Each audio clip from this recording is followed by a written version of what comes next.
Tips by Gareth Graham. That's what we're going to call this little series. Don't even know what this is, but ball then turf. Massively important. Yeah. When it comes to irons, if you don't strike the ball first, you'll get variances as far as where the ball finishes, offline. You'll not get the distance that you need, so your distances will vary. So it's just vital to have a good iron shot. Yeah. So what we're going to do is we're going to have a look at a couple of drills that we can do inside on a mat or a driving range. Yeah. And then you're going to hit some on the grass. Yeah. We'll give you a couple of drills outside as well. Okay. So obviously, like we said before, we want to contact, when it comes to your strike, we want to contact the golf ball first, and then we want to contact the turf after. Yeah.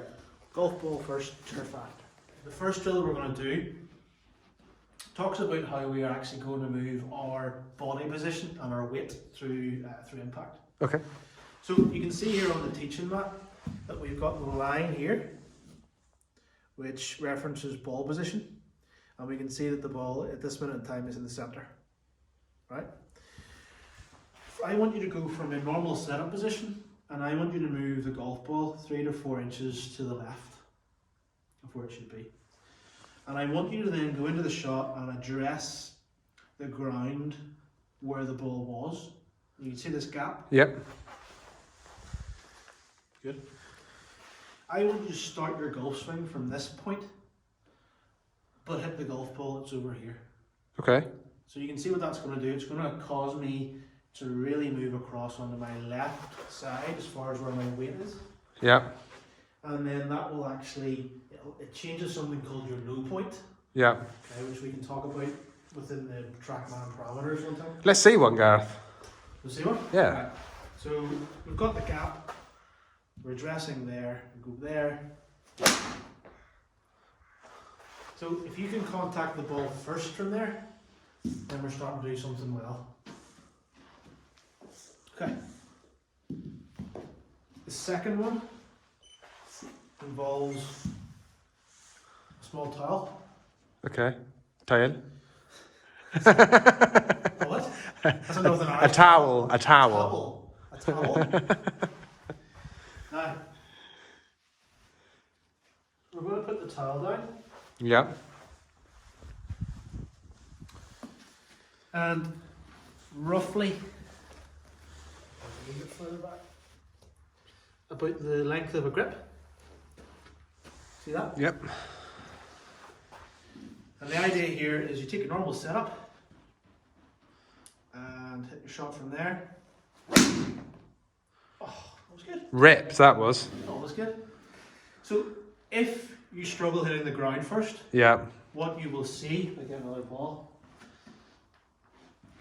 you will see the golf club contact that tile first. Okay. Okay. So if I hit one, Okay. you see that? Yeah. So you can see that you've moved the tile, Yeah. and as a result the ball's gone left, you'll see on Oh, the yeah. screen. Very good. Okay? Very good. So that's the first drill, just to summarise. We want normal setup, and I want you to put the ball 3 to 4 inches towards the target, Yeah. in that gap. And that will help you move your low point and your weight that way. Yeah. And then the second one is width of a grip, the tile. And you've got to hit that shot and not hit that tile. Useful. And the reason why it's useful is obviously, balls do go left when you hit turf first because you turn the club face over. But the majority of golf clubs and golf courses at this time of year is wet. True. And it's so easy to fat balls out there, to chunk a ball. So this is a really good, useful exercise for now and during winter golf. You can get away with it a little bit more in the summer, but for now it's perfect. So now it's your turn, Simon. My turn. The glass. So we did a couple of drills for ball then turf indoors. Yep. Which is actually quite interesting because I didn't really think of those. They're good. So we're going to do some outside because you may find yourself on a practice grounds, nice and quiet. Yep. And all you need is a couple of tees here, mate, isn't it? Two tees. Two tees. Two tees. Now we are going this way, and you can see we've got a tee either side of the golf ball, and the whole idea is to do this to check to see if you're hitting golf ball first. Now, what we're going to do, we're going to hit a nice. Now this is take 2. The Chris. first. It must have been a 12 ounce sirloin, bound to be. Just a normal 6-iron, please. Lovely. There you go.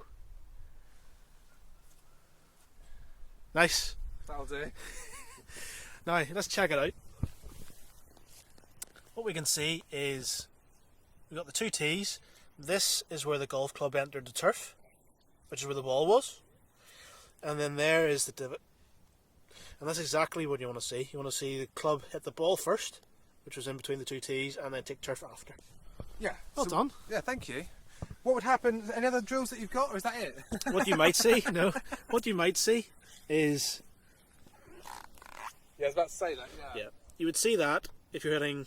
So the golf ball was here to start with, in between the 2 tees. There's the ball over. If that's where the ball was to start with, you would see club entering the turf first before it gets to the ball, and then you would hit a few heavy shots then as a result. Yeah. So, you would do the drills other than the towel one. I would do that drill that we did inside outside where you advance the ball forwards. Yep. Do that a few times and then check it again with the tees to see. Yeah. But that's the best one for outside on the grass, definitely. Yeah. Have you got another one in mind? You know, you can.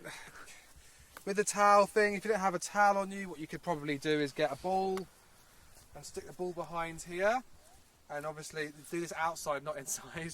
But I would give yourself a good amount of space between the ball. Well, not for me, because I always, you know what I'm like. You're gonna miss that, right? I'm gonna stand back. That's look at the size of that thing. Absolutely pure, straight down the middle. So that will help, you know, contact ball first. I'm gonna have to relay the turf. Got to relay the turf in this You'll area. be slightly steeper on it. There's plenty you can do, really. But you find a lot of golfers. I mean, you do it too. Everyone does it. Everyone hits it slightly fat, occasionally. Yes. It's the most common thing. But if you practice it, you'll alleviate a few of them, which is what you want to do, right? So let us know below. Hope this helps. Are there any drills that you do to practice this? Is this something you suffer with? Nipped off the turf, not even a single one, really. That's glorious. So there we are. Yeah. Thanks for watching. Thank you very much. Bye.